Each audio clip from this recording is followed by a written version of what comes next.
Welcome to episode 3 of KitaCast. This lovely, soothing voice you're hearing right now is Nedu, also known as Albel. To my right, I've got... I'm Gary. I don't know why you moved. I did it again. I don't know why you leaned in. Yo, you got lead in. You're Gary and you're an alcoholic. My name is Gary and I'm an alcoholic. Hi, Gary. Hi. Hi. And to my left, we've got... Dan. It's building the suspense. Oh. It's Dan, Oh, also God. known as Dandroid. Oh. I sit in the middle and Kita. That was worth the wait. I sit in the middle. I play Crump. I play League!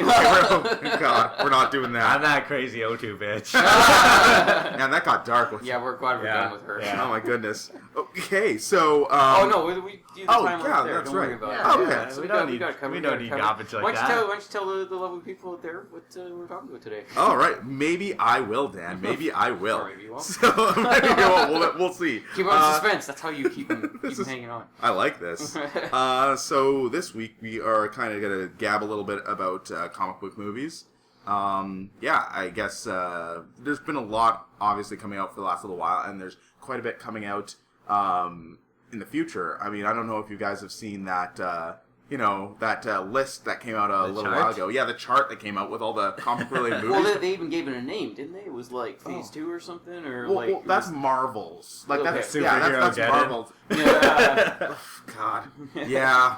Yeah, there's a lot of movies coming out. Yeah, but they had had like 2025, right? Yeah, absolutely. But they had a chart. Like they actually amalgamated both. Like some fans had amalgamated both DC and Marvel's. Well, yeah. And it was like again with all the other Marvel studios that are making Marvel related products, and it's a little staggering.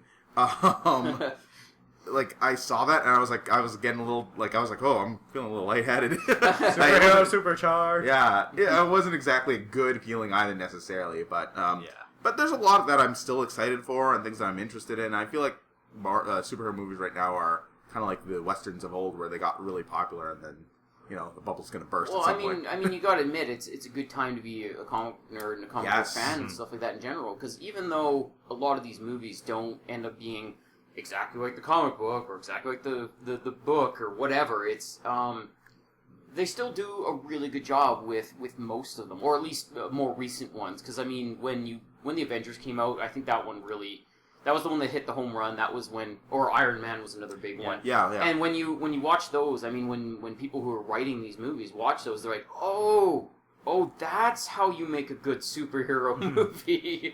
And then they kind of went with that whole kind of aspect of it. Because before that, I mean, you had really kind of hit and miss, or some movies were, they had good scenes, but as an overall movie, it just really fell apart. Yeah.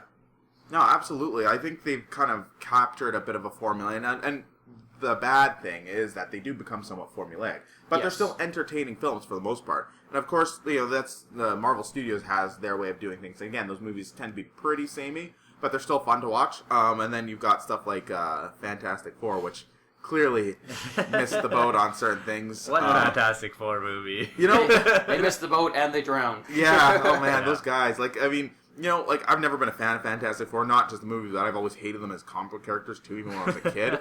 Like, I just thought they were so stupid. So, I mean, like, I just don't even care, but, like, it's kind of sucks. I've got some friends that are Fantastic Four fans, and they're just not pleased. I feel bad for them. But in any case, before we go down that rabbit hole, I thought we'd just quickly talk about some of the ones that are on their way out right now, and then we could maybe talk a little bit more about what our thoughts of is the current state of comic book movies, because we're the authority on that. One of us is. Not me. It's not Gary. I don't know what you guys are talking about. So the first one, I think actually this was one that I think is close to myself, as well as Dad actually, as Deadpool. Oh yes. Now, I had a lot of trepidation when it came to the whole Deadpool thing, because I mean, first of all, we saw X-Men Origins Wolverine. That movie hurt me. I'm sorry, what movie? I think that's another one where we just kind of forgot that it happened. Sweep that fucker under the rug. Yeah, no kidding. Jeez. And then, there was a portrayal of a certain Deadpool who was just ridiculous and awful and made no sense. So, and granted it's the same studio, but still, even with Ryan Reynolds in the ring, I was just like, I don't know, man. Like, this guy's, not only does Ryan Reynolds not exactly have a good track record for genre movies, but they really fucked up the character before. However, I mean, first of all, Ryan Reynolds, I will admit, I'm not a huge fan of him. I don't dislike him. I don't really like him. But he has been incredibly passionate about this project, and he's been very vocal about it. And a lot of him being involved is a large reason why this movie's being made, right? Yeah, basically. So, he really contributed to that. And, once I saw the latest Red Band trailer, I was like, you know what? Like, I'm willing to go into this movie with an open mind.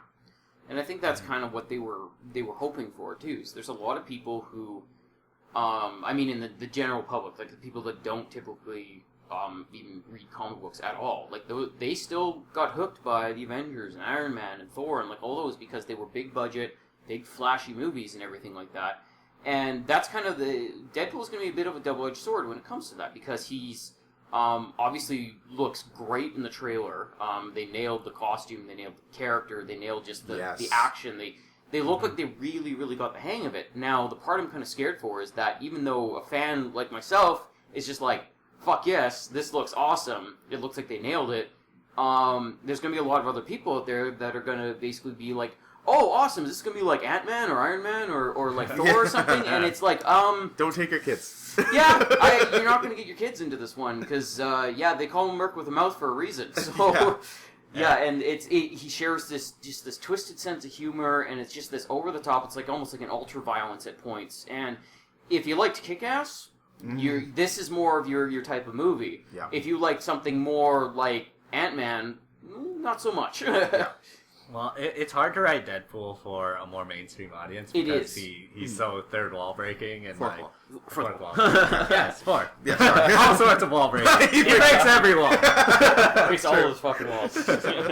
But it's really hard to make that into something that the mainstream audience would get and actually accept as well. Yeah, exactly. Because it's just like so weird and different, right? Mm-hmm. Yeah, because there's things that I hope for in the movie that I almost guarantee aren't in there. He's not going to have conversations with his yellow speech bubble or anything like that. Like, there's probably, or if they do, it'll be this little kind of tip of the hat and let's carry on kind of thing. So. Yeah.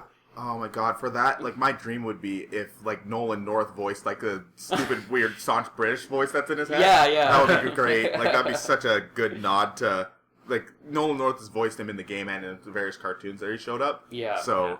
But yeah, either way, I mean, like, it looks like they've at least got the hang of it, and it looks like his character's really gonna come through in this one. So I'm suffice to say, I'm very, very excited for it. yeah, same here. I'm actually quite looking forward to it. Like, despite myself, like, I'm surprised that I'm interested in it as much as I am. I mean, I was gonna see it anyway, but now I want to. Yeah, and it's kind of it's kind of a love-hate thing too, because like I've loved Deadpool like since I've been reading them like back in like like grade school and shit like that. And the problem is that we're gonna have to clear a lot of room on this boat for everyone to jump on, because there's gonna be a lot of people that are gonna be like, oh fuck yeah, Deadpool, love him forever. It's like all right, that's cool. Yeah. You won't care about him after the movie's over, but whatever. I'll accept it because hey. You know what? That means more Deadpool stuff that I can buy. That's exactly the way I have been with I will take the good with the bad. yeah. That's exactly how I've been with Persona 4. But that's everyone loves Persona 4. What are you talking about? No, there's so much stuff. Like that's exactly it. Like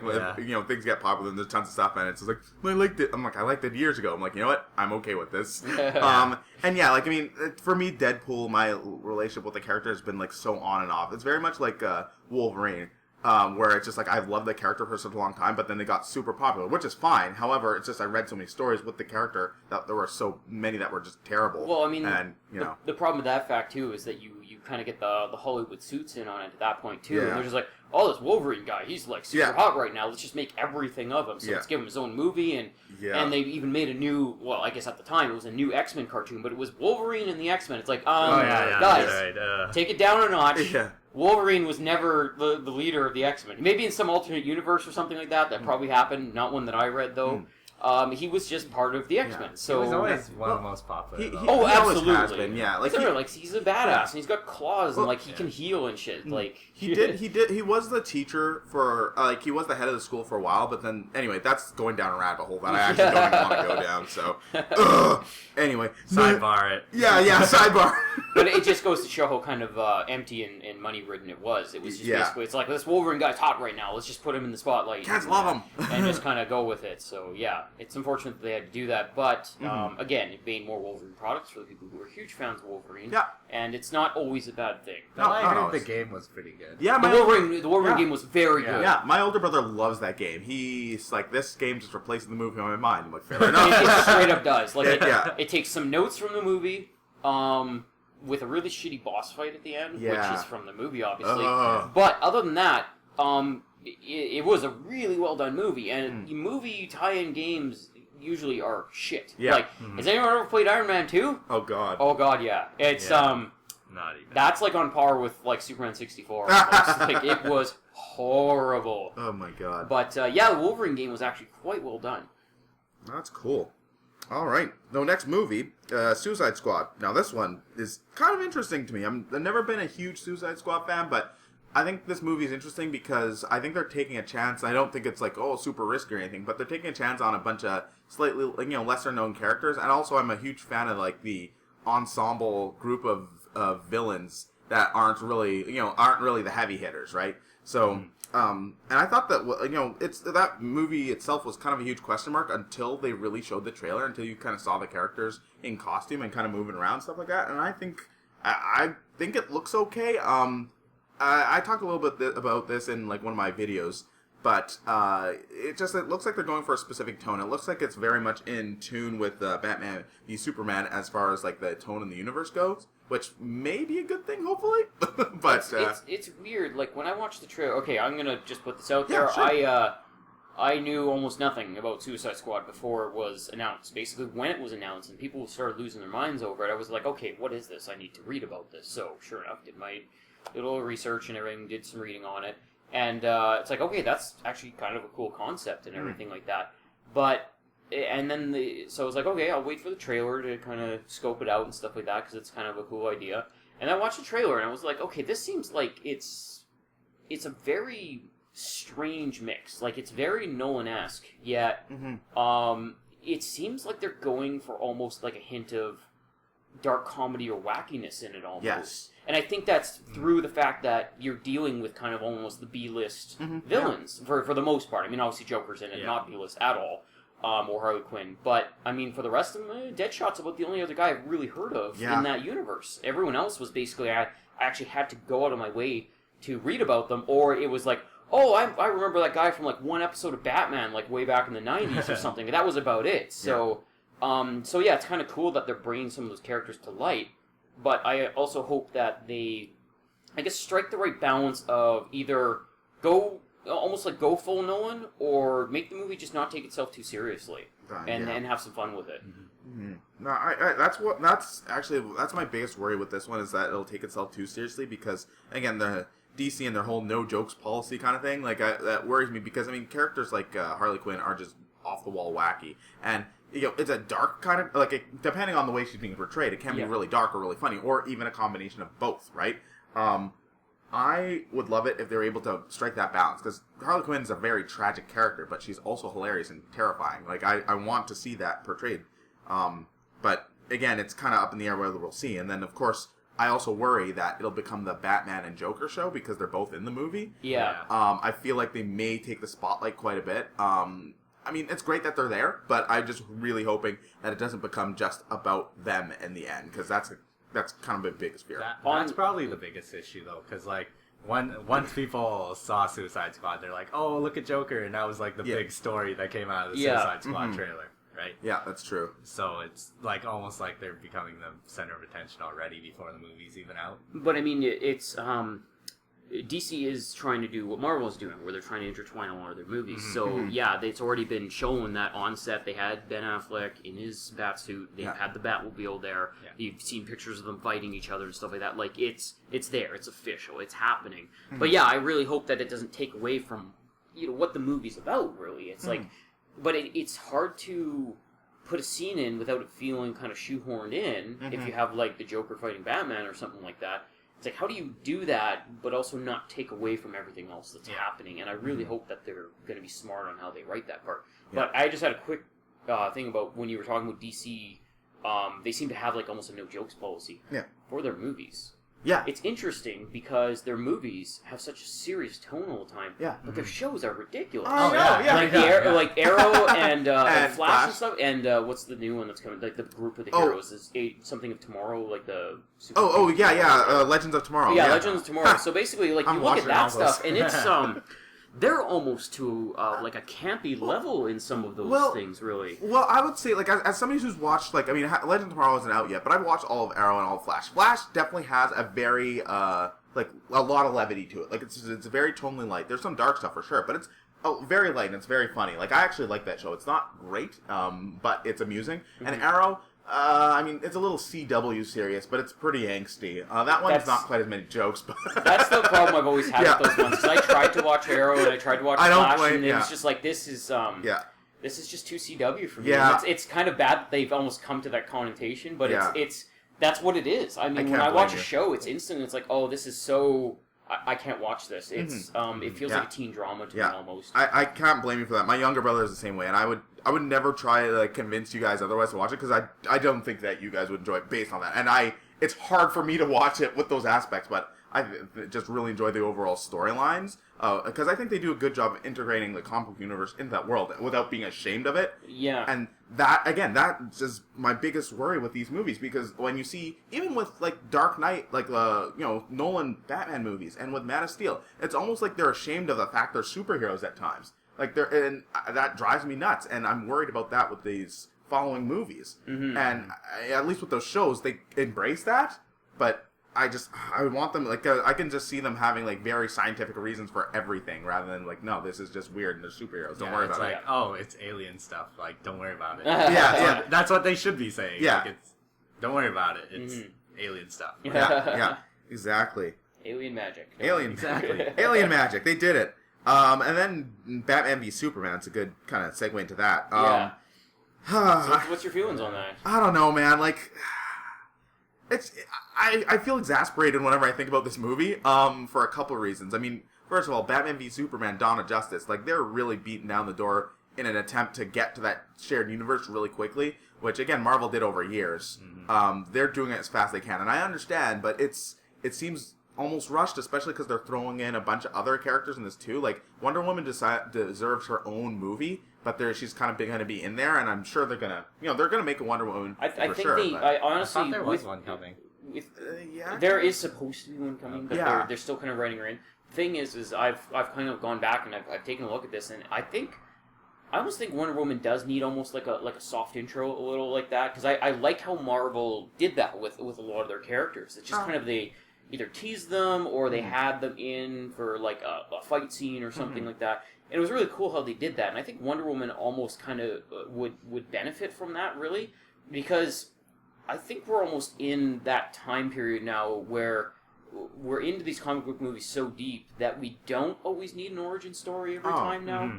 Yeah, oh god. Or, you know what, with Wonder Woman, I mean, like, she obviously has, like, a huge history and stuff like that, and they've written so much stuff for her and everything like that, but I think for her movie, I think a huge benefit for her movie would be that they almost tell her story in some flashbacks or like a cinematic at the start of it or something like that, rather than it being more of like a Spider-Man-esque thing where it's the whole movie is him, normal person and getting his powers and discovering his powers and then finding out the downfall, being a superhero. And like, I really don't think she needs that in her movie, and a lot of heroes don't need that in their movie anymore. Oh, for sure. Well, see, that's actually what I'm worried about, that they'll introduce her and then they'll come back with an origin story movie. Yeah. And I just, man, like that, because you're right. You're totally right. I mean, in the trailer for Batman v Superman, we see Bruce's parents getting killed again. Yeah. We get it. I know. We know what happened. He doesn't have parents.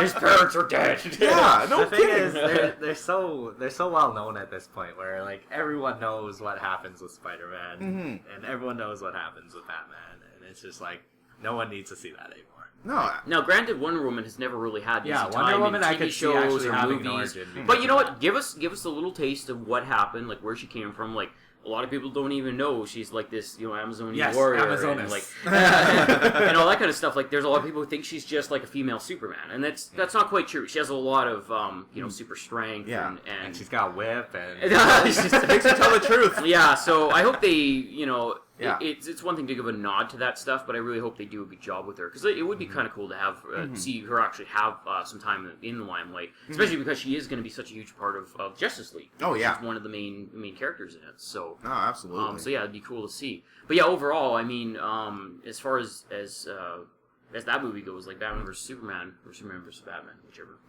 Batman v Superman. Yeah, of course, go for Batman first because he's more popular. Honestly, I got to give it to them for this one. Either they have ingenious trailer designers there, or it's actually going to be an okay movie.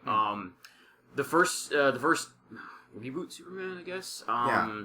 It was just Superman. Batman Begins. No. Man of Steel. Man of Steel. Oh, Superman, yeah. Man of Steel was stupid. But the trailers made it look alright, actually. It made it look okay. So I waited until it was rental and I could watch it on like Netflix or whatever. And that was okay. Like, I am glad I didn't put fucking, $12 into watching it in 3D or whatever. But honestly, with Batman v Superman, I was just like, oh, great, it's Superman, there's going to be some Batman scenes in there, and I could care less, because I'm not a big fan of Superman. But as soon as I watched the trailer, it's like, okay, maybe I might pay money to watch Batman beat the piss out of Superman in, like, robot armor. Like, I'm kind of down for that. Yeah. Plus, it's also, I watch Superman down on his luck and everything. And I'm willing to watch that. So you know what? Maybe you guys got me. Like, it's I'm actually kind of willing to watch this one just for what it is. He's just hateful to DC characters. No, Superman. Batman is one of my most favorite characters of all time, and I love Lobo. Lobo is so good. One of my most favorite. That guy needs a fucking movie. Oh my god. Yeah, you know what? There were actually rumors ages ago about a Lobo movie. I wish. That would be cool. awesome. Like, it would basically be a Deadpool movie at that point. But it'd be Lobo, and Lobo's just fucking awesome. But he would have so much more range because he's like an intergalactic bounty hunter, basically. Yeah. Like, that would be so cool. That would make an excellent movie. No kidding. Oh god, one day. Yeah, one day. Like, yeah, so yeah, like, I mean, I'm interested. I'm definitely gonna watch it. Like, I think I'm gonna watch that one in theaters for sure. I do like although his robot suit does remind me of Lego Batman. Yes, it very much does remind me of Lego Batman. Very much so. Oh my god. But yeah, we'll see. Next one. Captain America Civil War. There's a massive rabbit hole I can go down with this one, considering it's loosely based on the comic book series Civil War from go for it. Impart your history knowledge upon us, because oh my god. I came from a background where I got to read comics, but not nearly as much as I wanted to, because I lived in a small town and it was very hard to get your hands on comics. It was basically, you went into the local drugstore and there was a tiny spinning rack, and whatever was on there was what you could buy. So basically, it was like, if you didn't get in there and you didn't get the comic you wanted, or they didn't ship it that month or something like that, you were screwed. You missed out on that, and there was no internet. You couldn't catch up on that shit. You couldn't read backstories. So basically, a lot of my knowledge from that came from kind of the broken pieces that I got to read of all these different stories, and the Marvel cards that I collected and everything like that, because they had the bits and pieces of story on them, and sometimes they'd have story cards talking about famous fights and famous kind of storylines and everything like that. But, so getting to watch stuff like the cartoon was a huge boost for that, because you got to kind of watch a bit more of that happen. Or that's for X-Men, not Avengers, obviously. But you got to watch some storylines that either you missed parts or you just missed completely. But yeah, so I know some stuff about Civil War, not all the stuff about Civil War, though. Yeah, I luckily for me, like, I mean, I fell out in and out of love with comic books various times throughout my life. I'm reading a bunch of comic books right now, but I'm barely reading anything DC and Marvel because they, it get headaches every time I try and catch up on what's going on. But, like, Civil War, luckily my older brother was collecting them too, so he and he and I were sharing our collection, stuff like that. So there was a bunch of stuff that I had read, and I read a lot of Civil War. In fact, probably most of that comic book, and it was both awesome and super stupid at the same time. I think that perfectly describes most of Marvel and DC at many times. But the thing with I'll try and just kind of stick this to the way I think it'll relate to the movie. Essentially, the whole idea, and I think they pretty much confirmed this in a recent synopsis, was that some horrible event happens where there's a ton of collateral damage and people get killed. And it's because of the result of a superhero's actions, right? So the government's like, you need to register these superheroes, so do the thing. And Iron Man's like, my God, what have I done? So he's like, yeah, I'll register. And Captain America's like, I know somebody else who wanted people to register. His name was Hitler, and he was a dick. So he says, no, I don't want to do that. Civil liberties. Yeah, exactly. So him and Iron Man start fighting each other, and then there's like a big, like basically, which side are you on, right? Like various Marvel heroes join one side of the conflict, while others would join the other side. They have massive fights where they cause even more collateral damage and be like, my God, what have we done? It, like, I think that one ultimately comes down to kind of, it's like S.H.I.E.L.D. versus like the Shattered Avengers almost. Like, is that kind of what it is? Or not quite, because... No, like, they actually, like, people take sides. Yeah, like, yeah. Superheroes take their sides, and then they're just like, this is what we believe, and they're fighting each other. And it fractured so many teams as well, because a lot of teams were like, we should register. Other people in teams, like, it fractured the Fantastic Four. Suckers. And, like, even S.H.I.E.L.D., people were like, hey, I'm with them. The S.H.I.E.L.D. members like, no, we should be working with the government. That's what we're for. And then a few, like, the small group in the corner is like, Hail Hydra. Hydra. What? Nothing. Nothing. I didn't say anything. Yeah. I think if you want to get a pretty good synopsis of it, like, if you play Marvel Ultimate Alliance 2, I think they cover, like, a huge portion of the Civil War. They actually do in that. They do a good job. Yeah. The way I think it's going to be in the movie, and I think, again, they've had this in the synopsis, but you've seen, like, at the end of Avengers, slight spoilers for Avengers Age of Ultron, but at the end there's basically another Avengers team, right? And what they're saying is that the new team is kind of out in the field, and something goes wrong, causing a lot of collateral damage, and therefore it's like, hey, we got to register. Again, Iron Man's like, yes, let's do this. Captain America's like, no, let's not. And so they start punching each other in the face. And then lots of other people start punching each other in the face. So what you're saying is there's a lot of face punching. They punch quite a bit. Do you think the movie's either going to be long enough, or they're going to write it into it, where we're actually going to get to see President Stark? No, I don't think they're going to go down that rabbit hole, because that's getting like almost two like levels of comic book crazy. Yeah. Like, that's like Norman Osborn being the present levels of ridiculous, except not quite as stupid. No, I don't think they'll do that. What I think, and this is what kind of worries me, again, I always use that term, but there's so many characters involved with Civil War. Like, I don't even see how this is going to be a Captain America story at this point. It seems like Avengers, like, 2.5. Considering how many characters are going to be involved, I mean, Iron Man's going to be in there. The new Avengers are going to be in there. You got to admit that's what they're doing, though. I mean, they've even admitted it. It's basically, even though it's under the Civil War, it's like Captain America's movie. Yeah. Quotations. Yeah. But it's another Avengers movie, and honestly, I have no problem with that, because it's great to see all of their hard work and all of their movies finally coming together the way they wanted them to. Yeah. Because if you keep like, oh, well, this team magically disappeared, or off in this, like, they're in this mission across the world somewhere, so we can't have them in this movie. That's how we wrote them out of it. It's like, I hate it when they do shit like that, because it's like, they're goddamn superheroes, it's S.H.I.E.L.D., they can fly halfway around the world in 20 minutes. There shouldn't be a problem that they're off doing something. Not doing something is not a way to write someone out of a movie, so I'm glad that all these heroes are finally coming together, and I got super excited that the next one, even though it's the Captain America movie, it's Avengers movie through and through, and they've already confirmed that there are going to be more heroes in that movie than in the past, like, Avengers and, like, both Avengers movies combined or something. Like, it's going to be crazy to see that much, like, superhero horsepower on screen at the same time, and I'm totally stoked for that. Well, see, I can definitely accept that for sure. I think, for me, though, like, I guess my trepidation comes from two places. One, I still do like reading the individual stories, like, about characters. Like, again, this goes back to comics as well, and it's kind of tough. This is why I like it. Something like Ant-Man, where it's not like world-shattering situation, where it's something a little bit more contained. So it's okay for a character to be like, I'm going to handle this myself. Yeah. Like, I'm going to just take care of this myself, and, the whole world's not at stake. It's just this situation. And that's fine, but it's also, that almost feels like a side story, even though it was an introduction of Ant-Man, it felt like a side story, because, it wasn't earth-shattering, and it wasn't, it didn't involve all the Avengers and stuff. I have no problem with that, but when you get something like Captain America, and he's already, knee-deep in all that stuff happening, it's like you have to have all those extra people in it, almost. Well, not necessarily, because, again, granted, if this one, like, say this is just like a, it could be a side story about Captain America. Again, they're not going to do that. I get it. But, I mean, like, I would love it, because I like the idea of Captain America. Like, if they say he spent this movie going completely underground and looking for Bucky, maybe that would be the story of that movie. They're not going to do that, obviously.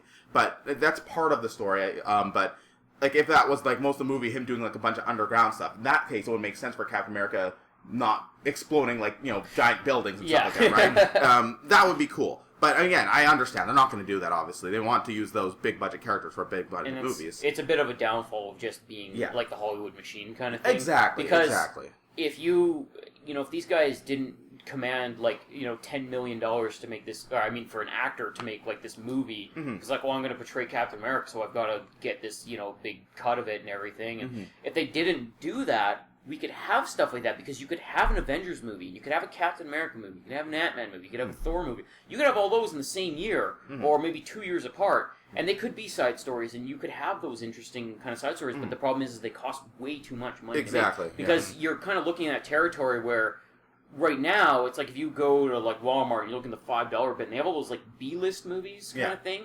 Those movies cost like very little to make, and some of them are actually quite entertaining because they take a risk with weird stuff and everything. But it would be so cool to see that Captain America side story be one of those kind of B-list movies that, the effects aren't as big, the story isn't as big, but it's still an interesting story. Yeah. And you can do that, but Hollywood will not allow for it.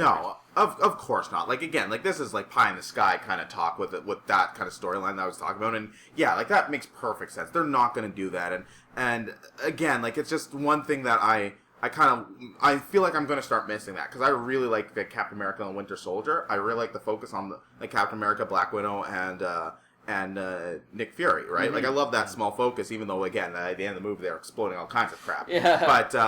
But yeah, and then the other thing that I worry about with this is, as much as I enjoyed Age of Ultron, I was starting to feel like the bubbles start popping with so many characters and so little focus on certain things.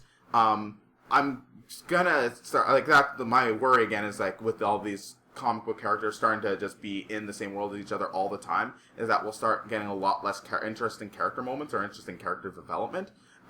Again, maybe I'm asking for too much for superhero movies, but I really like that aspect, and we see that a little bit in some of the more individual movies. Even like in the individual Iron Man movies, you see aspects of his character that you wouldn't see in Avengers, and same with, absolutely. Each of them. So I feel like we're going to start losing that for sure, but at the same time, like I said, I'm also looking at the same way from you, as you, where it's just like, this is awesome. It's stupid when there's like, what about Thor and Captain America? It's like, yeah, they're busy and and on the other side of the world right now, high-fiving and kicking Hydra in the face, right? Like, and that's kind of, they even wrote that in some of those movies. Like, Thor's busy in Asgard. Yeah. Oh, okay. You still call him though. Yeah, you can just use that, the bat phone and call him. I don't really mind that, because like at least in these movies they've been like setting up for like the next movies coming. Like every single one, like you sort of see the build up of the fight between Captain America and Iron Man, like. Yeah, they've always had Avengers, a bit of have a some tension there, right? Them, yeah. And it's building up, and you can see it's actually leading towards these next movies. And see, that's why I do enjoy these movies overall, is because you can enjoy the movie as a one-off, and you can enjoy the movie as what it is ultimately building to. Yeah. So they did a good job kind of writing those like little kind of character quirks in, and the I guess foreshadowing for the most part is in there, and it's really leading towards that. And the thing is you know what, you're right, like, it is going to suck because, you cram more heroes on screen, they get less and less time because you have, 2.5 hours to 2.5 hours to show off all these cool things and everything like that. But you know what, I think one of the ways they can defeat that is by all of this foreshadowing, all the story that's building, is that literally there should be a point where they can just jump right the fuck into one of the movies and action from like minute one on. You know what? And that's going to happen because again, with the Civil War, they're introducing T'Challa, aka Black Panther, who I love, and he's going to have his own movie at one point. Oh, and at that point, I don't think they're going to have. I think it was like 2018 or something. Yeah. Oh my god. At this point, though, they hopefully they won't have to have a full origin story for the characters. Like, we've seen him, we know what he's about. He's dealing with stuff in like in Wakanda, right? And they show Wakanda. They're going to be showing Black Panther. I'm sure he's going to be pissed. Like, hey, you guys were fucking around in my backyard the other day. Get out of here. Like, and for those who don't know, like, T'Challa's basically Marvel's Batman. Like, he is super intense, ridiculously intelligent, has incredible technology, doesn't have superpowers. Are his parents dead? Well, I think his dad is. Oh, okay. My dad's dead, but my mom's still alive. She's a really nice lady. No. Depending on what you look, he was taken out by a guy who was trying to take over the kingdom.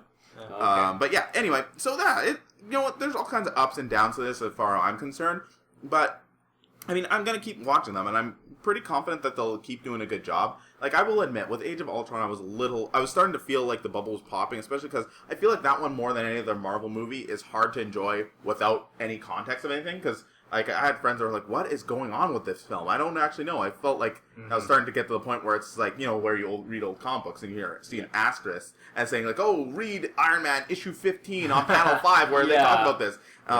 I feel like that could be also what starts happening with Captain America Civil War, but, I mean, also it's the third Captain America movie, so you have to be expected to understand something of it's those like, aspects, right? Go back, watch yourself some history. Like, it's watch those past movies, and you'll at least pick up on some of that stuff, because we can't slow down for everyone that just wants to jump in on the third movie. No, that's very true. That's actually very true. There's something to be said about just at least, you know, having stuff there for the people who've been there the whole time, right?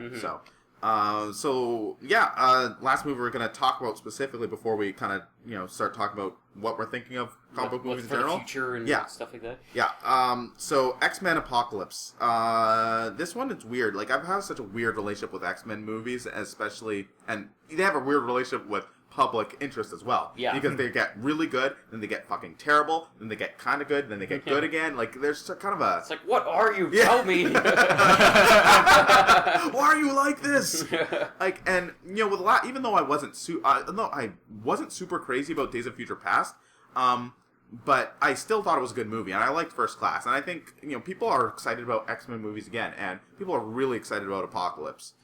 And it's one of those things, like, again, with Days of Future Past, you are dealing with one of the, I would say one of like, kind of the best storylines that the X-Men have ever been through. Yeah. But you're trying to cram it into, like, a 2-hour and 20-minute movie or something like that. Yeah. It's a lot to take in. It really is. There's a lot of history, a lot of stuff going on. And luckily, again, it's like, you know, if you did a little bit of reading, you did a little research, it's like you should know who these characters are, or at least most of them, and kind of understand what's going on. Yeah. But it is kind of unfortunate that the X-Men and Fox have not really had the build-up that they've had on the Avengers side of things. Yeah. Because they haven't had all those individual movies. They haven't had a bunch of foreshadowing and stuff like that. Like, it's very, very limited in what they've shown in that.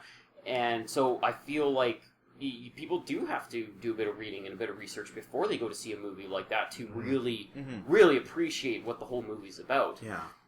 I find it's also somewhat of an issue, too, that they've rebooted that universe already. Like, they kind of restarted things after Days of Future Past, the time travel and stuff like that. So it's really hard to tell where things line up at this point. I sometimes have to be like, okay, even though I know some stuff from the comics and I've seen all the movies, like, this timeline still does not make sense to me. I have to let that go sometimes because I think maybe I'm just being a little bit too picky about it, but also it still is a little confusing, especially if you are to assume that First Class, Future Past, and this one are canonically in line with the old ones, as they seem to suggest in the last movie. That's a little confusing. However, again, as an individual movie, there's still a lot of potential. I mean, it's funny though because this movie is taking place in the 80s. And they're bringing in 90s darling / forgotten character Jubilee. Yes, like Jubilee is like the most 90s character that ever 90s. Yes, absolutely. I think they're kind of riding on nostalgia value because everyone who watched the X-Men cartoon in the 90s was like, oh yeah, I know Apocalypse. Let's go see that. Yeah. And then they bring back Jubilee, and it's like, oh, even more nostalgia. And that's one of the big factors I think why they picked Days of Future Past, because that was a huge storyline for the 90s cartoon. But I think they did a fairly good job of it to try to cram all that into one movie. The part I don't know, they haven't really nailed the characters down yet. I don't think. Yeah. I mean, you know, Hugh Jackman is Wolverine. I mean, I am in real life. I am fully come to terms with that. Except he can sing. He is Wolverine. Yeah, sure. Broadway Wolverine. Some of the other characters they haven't quite nailed down, and unfortunately, they are who they are now. Yeah. But as far as those movies go, I have enjoyed them a lot more than the original X-Men movies from like 2000, I think 2001. Sure. Yeah. When it was like the first one of the first big comic book movies. It was like, holy shit, X-Men! I know those guys, kind of thing. Yeah. And then they just made some really mediocre movies. But the newer ones, First Class and Days of Future Past, I've actually enjoyed a lot more. Yeah. I actually enjoyed First Class more than Days of Future Same Past. here. That's where I'm at too. And that totally took me by surprise because I did not expect to like it at all. Oh, same here. But it was so well done, and it was a very, very it was just such an interesting kind of take on it, and it had good pacing, and they did a good job with the special effects and stuff. Because I thought it was going to be another, X-Men Origins Wolverine type of case where it was just like, okay, it had some cool scenes, but overall it was a really stupid movie. But First Class really kind of knocked it out of the park, and they did a good job with it. And I mean, even though Kevin Bacon was kind of an odd addition, he did a really good job. I loved Kevin. Okay, I just love watching Kevin Bacon on screen. Like, he's just so ridiculous, but God, he committed. Because he was, as far as my understanding, he was a bit of an amalgamation of characters rather than an actual character from that storyline or from X-Men Past. I remember knowing a little bit more about that character. Like, he was Sebastian Shaw in the movie. I feel like he was also somebody else, but I can't quite remember what other characters they kind of incorporated into him. But I believe you're right. Like, he wasn't exactly just Shaw. He was also other people, and it worked, I think. You know what? He made it work. He took what he had and he ran with it, and he did an excellent job. Because his lines were ridiculous. His plan's super stupid. I'm going to blow up all the earth, and then people are like, nah. He almost, I guess, maybe the whole 60s vibe to it and everything like that. But he felt very James Bond villain-esque. Oh, yeah. He had that swagger. Of being evil. He felt like he was one step away from having like a volcano lair. And, because, I mean, they spent half the movie in a submarine. They did. He had a submarine base. It was great. Yeah. No, absolutely. And so, it was very James Bond almost. But, it was a good movie. And then, Days of Future Past, it was just good. Like, they got the future look down. They did a good job with the characters for the most part. And, for a time travel movie that was trying to cram all this stuff in, they did a good job trying to explain what exactly was happening with the limited time they had. For sure. I this is just a personal thing, but it just drives me crazy that Kitty Pryde was able to somehow make Wolverine go into the past because that has nothing to do with her powers. Oh, that made no sense to me. Yeah, that was kind of like, they probably finished the script and they're like, oh right, we need a way for them to go actually into the past. Kitty Pryde, she can do that now. See, and that makes me sad too because like the original story, Kitty Pryde was super important to the Days of Future Past storyline, but she was really sidelined. She almost felt shoehorned in at the end. Exactly. It's like they put her in so it's like, just so people won't be sad that she's not in it. I'm like, no, she was awesome in the story. Well, she is super important because she sends them back. That's such a... exactly. But that's kind of a cop-out. It's a fucking cop-out. We have to keep her important, but we'll do it in this other way. Yeah, exactly. So it's unfortunate, but I mean, it goes with that movie that they're not the best superhero movies. No. But they're better than some of the other ones for sure. For sure. And with Apocalypse, I just expect more of the same. It's interesting because there's a bit of information about the movie for sure out there. I'm not going to get too much into it because it's kind of confusing. Apocalypse is a very confusing character. He really is. That's one, if you want to go see this and you're going to dive right in, do your research on this fucking movie. If you're going to read about any of them, read about Apocalypse because holy shit. Now, Apocalypse is complicated and has a weird past, and also there's a completely different storyline for the X-Men called Age of Apocalypse, where Apocalypse essentially takes over the world. Yeah, it's some crazy and interesting stuff too. I think this movie, as far as things are concerned, I feel like this movie is going to be again in line with the other ones. I think it's going to be good. Don't have super high hopes that it's going to be amazing. I think it's going to be a good and enjoyable movie. Mm-hmm. Again, with I pray that it doesn't fall prey to the same stuff with prey to the prey. Dark. I hope that it doesn't become like X-Men 3, where there's just too many characters and no time to do anything, and a really stupid ending. Oh my god, so stupid. And that movie just felt like people were fighting over screen time. I felt like that the characters were actually mad at each other every time somebody interrupted them when they were talking or somebody else came in screen. I hope that's not the case for this one. But and when it comes to that movie, it's it could be an interesting storyline. They can do a lot of stuff with it. They're obviously going to have a lot of the characters in there and everything like that, so I think it's going to be cool. Mm-hmm. I'm just kind of worried about what Apocalypse looks like. Oh my god. Yeah, there's been a lot on the internet about what it looks like. That's what matters. I know that I had such high hope for it because I don't know why I had such high hope for it because they always end up fucking up villain and hero costumes in movies. So it's going to look more real. It's like, no. He just looks straight up stupid. He really does. Yeah. I don't like his look, I'm hoping. I got purple lips. Yeah. Well, the thing is, he had blue lips in the comics and the cartoon and everything like that. But I mean, he was this like giant hulking beast with big armor. He didn't need the A on the front. That was very comic book. Oh god, yeah. But he was this giant blue alien guy, like looking guy, and he just had this big power armor, and he could not transform, but he could like morph and everything like that. And that was cool. Like they could have had so much fun with that, but they decided to make him look like Ronan from Guardians of the Galaxy. Yeah.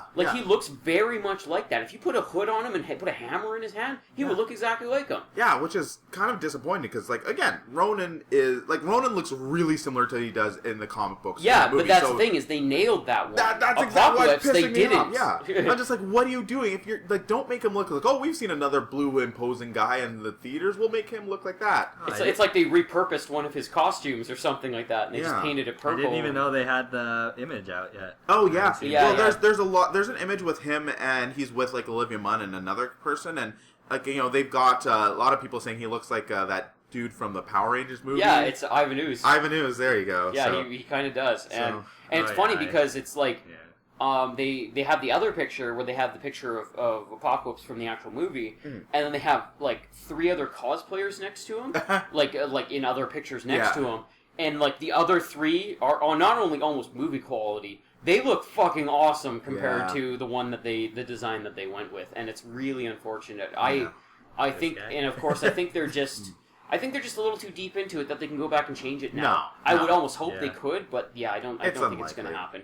I hope that the character and the movie will stand on its let's stand that's up, the thing is if they really nail the character of Apocalypse, you might be able to see past how stupid he looks, and I'm kind of hoping for that. Yeah, for sure. And because you know what, to be honest, comic book characters and their costumes are inherently stupid. Right? That's the thing, they managed to make it work because not only do the characters commit, but they managed to make them also look cool somehow. And it's maybe we need to just like, Jared Leto's Joker with the tattoos. Maybe we need to see him in motion. Maybe we need to see him talking. And see, that's the thing is, I think it was ultimately, a lot of people agree with this. After I saw Heath Ledger as the Joker, I've learned to basically hold back until I've seen what'll happen, like how he portrays the character, how he sounds, how he looks, how he moves, all that kind of stuff, like how he really nailed that, because before that, I mean, all we really knew of Heath Ledger was teen romantic comedies and A Knight's Tale.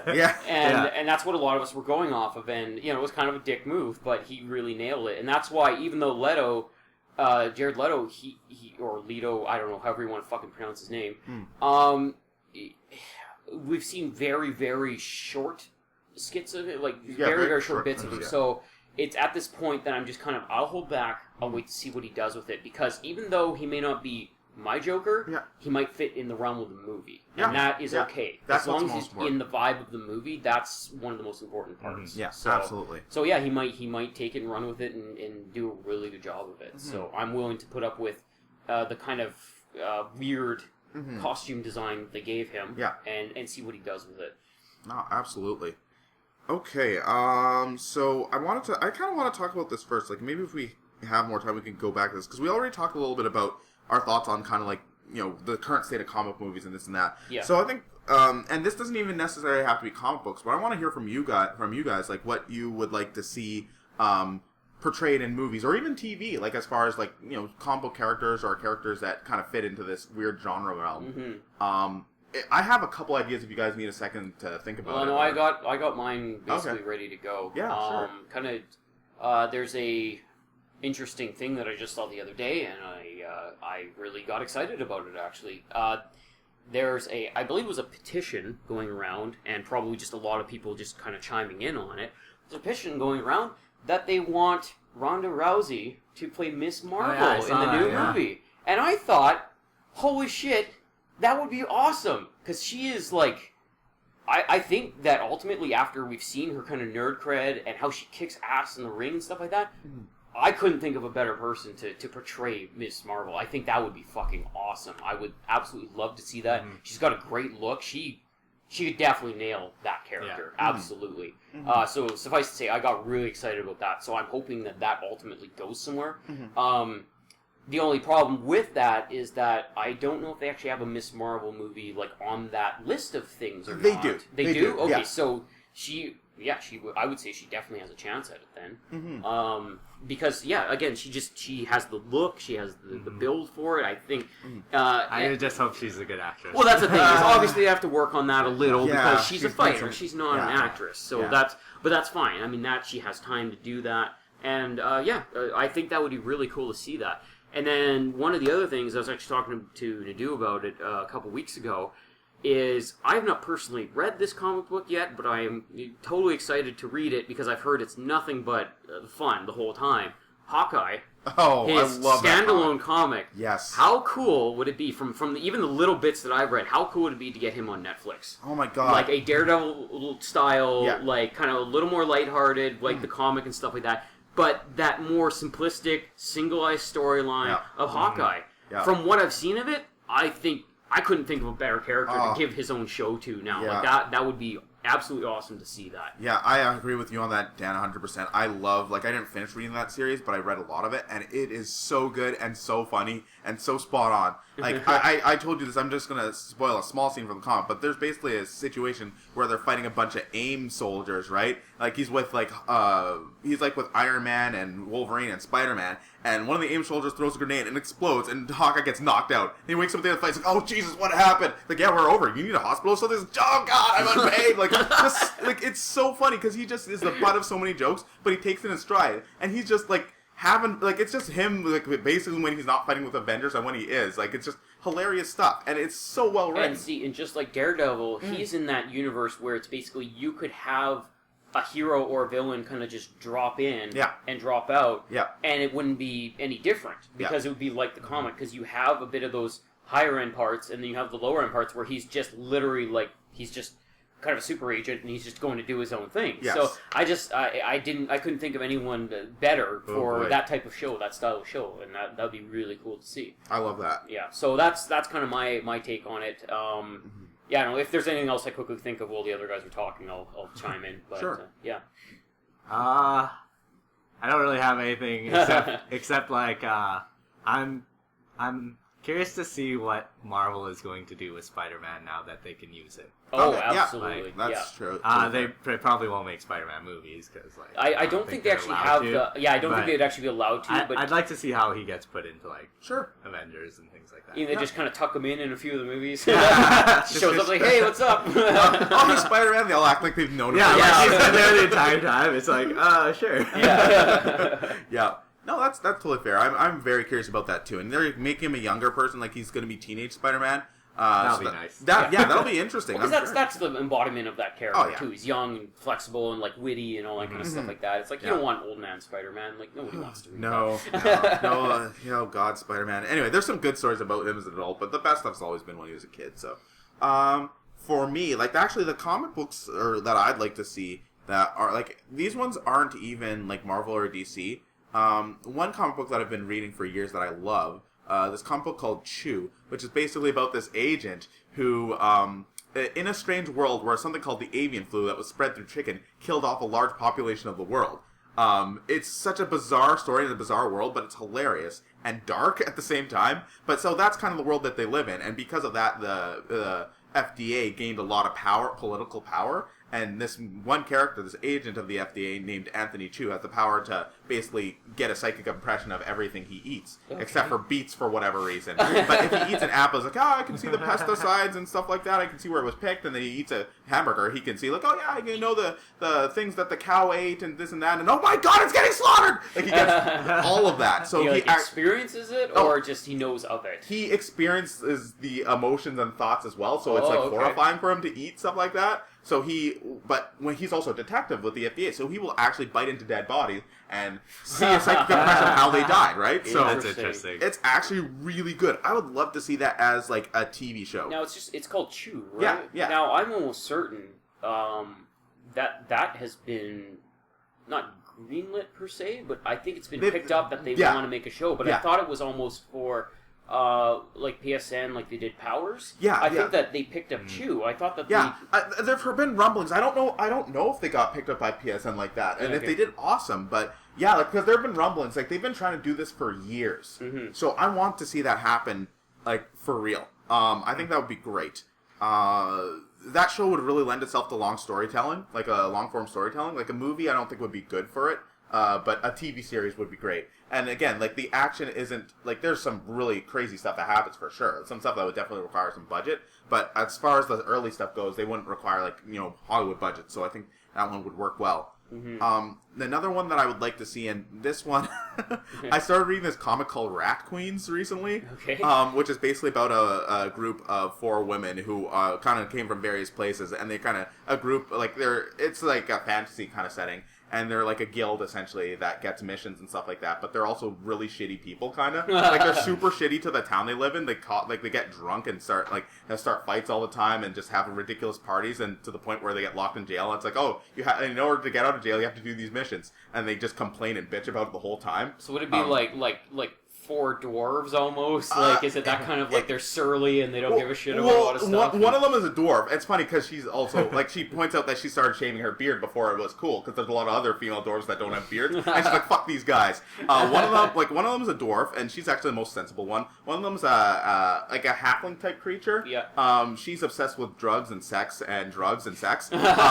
So she's actually pretty funny too. Double obsessed. Yeah. Oh god. And she's also super sneaky. And she's also like kind of have this like almost like a detective because she's so perceptive. Okay. There's an elven witch who practices dark magic. She's like probably the biggest jerk out of all of them. Also hilarious and just really angry about everything all the time. And probably one of the kindest members is their healer, who is a woman who used to be part of a blood cult that's worshipped a giant squid monster that flew in the sky.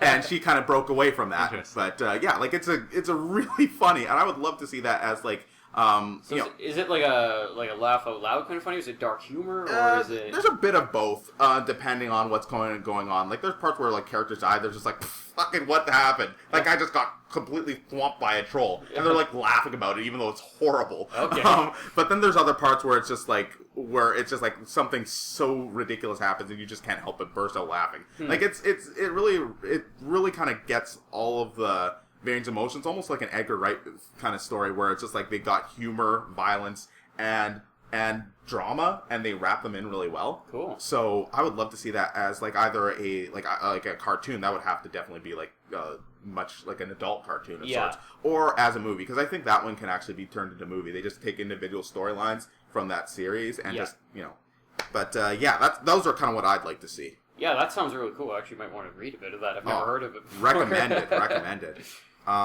So yeah, I think we're kind of getting to the end.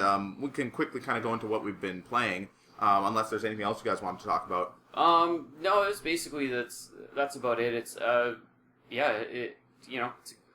good time to be a nerd. Yeah, absolutely. we have so much access to everything, and don't be a dick about it, okay? Yeah, everyone out there, it's like don't shout stuff down as soon as it gets announced because it's not done a certain way. Don't shout down actors because you fucking hate them. I mean, there's actors I don't like. I'll still watch a movie that they're in if it's a good movie. And just don't be entitled. Because we live in an awesome age where we get access to all this stuff. I mean, think about even being back, even 15 years ago, 20 years ago. In the 90s, okay, we didn't have access to all this shit, like, because we had to take what we could get, whether it was horrible. I mean, look at Mario Brothers. Oh, Jesus Christ. That movie, though. You didn't have the internet to go read reviews before that shit happened. Like, you paid money. Yeah. And then you felt robbed after. Oh, God. The Wizard. The Wizard. Oh, my God. Even back farther. Yeah. Yeah, no, you're totally Yeah, so, right. I mean, just, take it in stride. If you don't want to watch it, don't fucking watch it. You don't need to... Yeah, you don't need to go out of your way to make it horrible for everyone else. Exactly. There's just so many different forms of the same media now. Like you can read these as comics, or you can watch them on TV as TV shows, or you can go to the movies and see the big screen movies. And if there's one you don't like, you just ignore it. And if somebody asks your opinion, all right, have a discussion with them. And, but you do it in a good manner. Don't just be like, oh, fuck you, you're like that, you're an idiot. Like, exactly. Because it's not worth it. I mean, like you're ruining the fandom, really. And it's this fandom is finally here for us. And don't squander it. Oh, absolutely. Like, don't be an elitist. Don't be rude. Just have fun. Be happy that we have it. Because it's awesome. And again, enjoy it. Again, I do honestly think the bubble will pop at some point. Let's enjoy it right now. Like, that's why I keep trying to not be too worried about this stuff. Yeah. Like, because I'm enjoying it. This is awesome. Enjoy it while it's here, because you know what's around the corner? More ghost movies, more vampires, more zombies. You know, all that kind of schlock that just gets thrown out there when they don't have something else to ride on. And we don't want that. No, for sure. All right, so I guess quickly wrap up with what you've been playing. I'll start. I have been playing more Batman.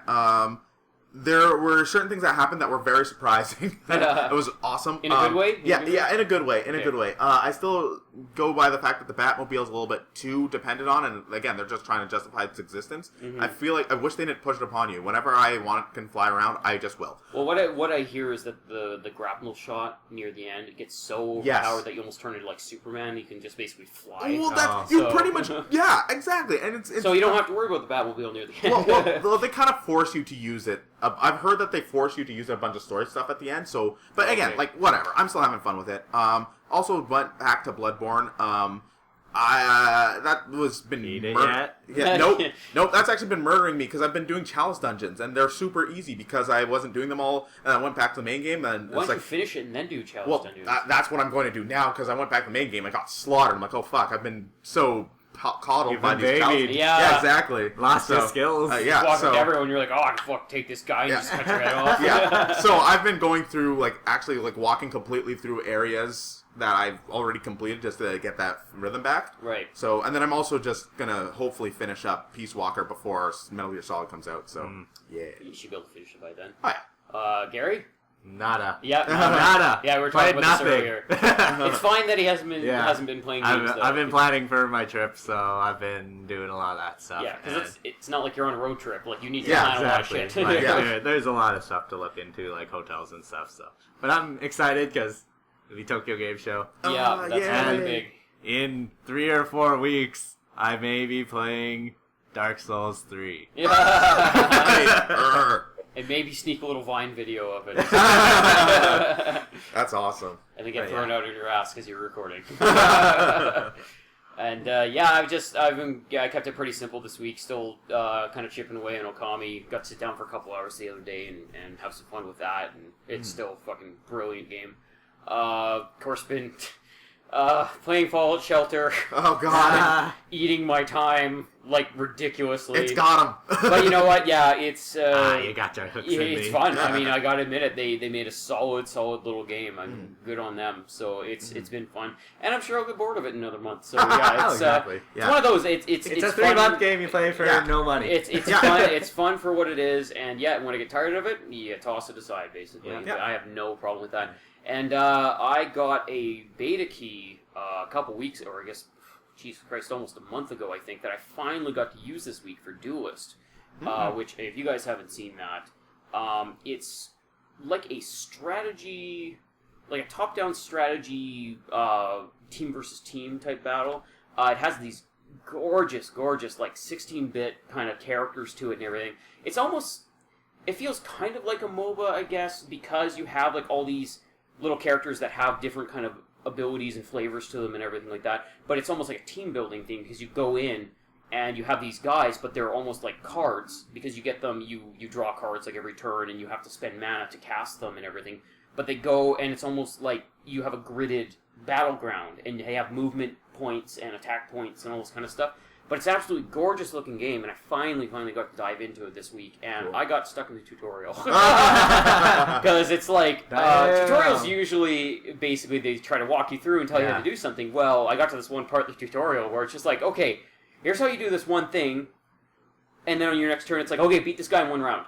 And I sat there and I probably tried it about 30 times and I'm like, oh, I hate when they do how that. How the fuck do you beat this guy in 1 round? Because he gets this attack where it instantly kills you on the next round, so you have to beat him in that 1 round. But he has these minions in front of him and you have one other guy with you. So I just can't figure out the combination of do you move him here and move this guy here and attack this, or because this guy only does so much damage, but this guy's defense so he doesn't die from the attack, and it's I don't know. Sacrifice them all. I've never been good at these games, but this game was so gorgeous I had to play it, and I was having fun with it up until I got stuck. So I might just kind of skip that part of the tutorial and see how much farther I can get, and then kind of try the game out. I'm sure I'll get my ass handed to me when I actually get online and play it and everything like that. But till then, it was a very, very short and fun experience, and you guys should check it out because I think it's in beta right now. So you can probably download it or try to request a key for it or something like that. Cool. But yeah, really cool, simple little game, and yeah, it was pretty fun.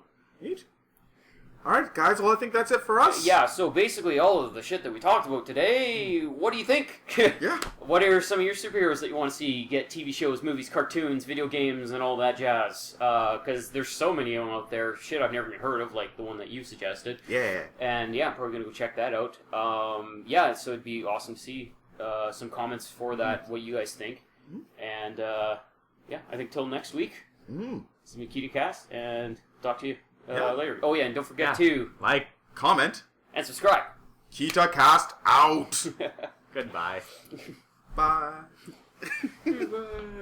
Bye.